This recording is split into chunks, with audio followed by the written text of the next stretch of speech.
আসসালামু আলাইকুম। ওয়ালাইকুম আসসালাম। আমার বাইরে থানা হাজতে ঢুকাইলেন, একবার আমার কথা ভাবলেন না?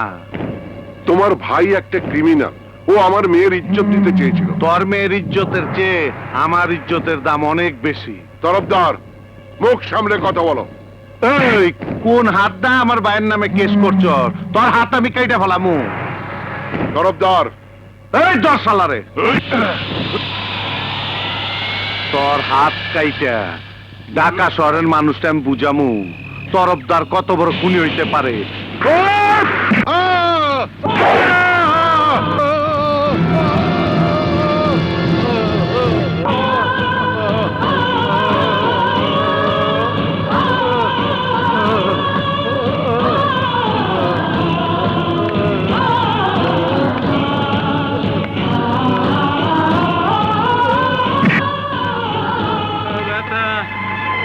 ওষুধটা সময় মতো খাওয়াবে, আর কোনো কিছু হলে ওকে খবর দেবে, কেমন?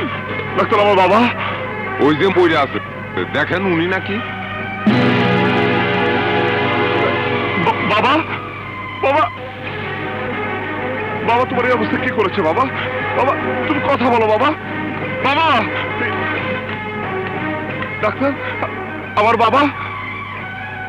রাখেন আপনার বাবা, ওদিকের অবস্থা সিরিয়াস। মিনিস্টার নাতির জ্বর।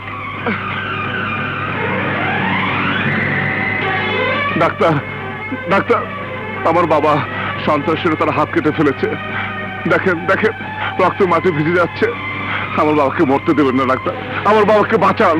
কতজনকে বাঁচাবো বলতে পারেন? ওদিকে গিয়ে ভর্তি করে নিয়ে আসুন। সিট পান কিনা দেখেন, তারপর বুঝবো।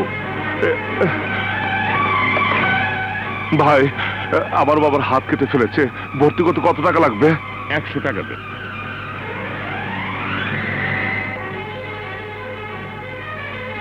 Seat number? সিট জোগাড় করতে আরো টাকা লাগবে। ভর্তি তো করালাম, সিট তো এমনিতে দিবেন। ঘুরা দেখেন আশেপাশে কত লোক মাটিতে শুয়ে রয়েছে। 3000 টাকা দিলে আমি সিট ম্যানেজ করতে পারি। 3000 টাকা? এত টাকা তো আমার কাছে নেই। টাকাও নাই, সিটও নাই। যান যান যান। খালাম্মা, জলদি চলে খালুজান হাসপাতালে। কি হয়েছে? কি হয়েছে? কি হয়েছে বাবা? কারার জন্য খালুজানের হাত কেটে বাবা। শীঘ্র চলো, মা, চলো, শীঘ্র চলো, চলো। মা। বাবা, ওরা তো আমাকে সিট দিচ্ছে না বাবা। বাবা, বাবা চোখ খুলো, বাবা চোখ খুলো, কথা বলো। ডাক্তার, আমার বাবার সব রক্ত পড়ে যাচ্ছে, অন্তত রক্তটা বন্ধ করুন প্লিজ ডাক্তার। বাবা,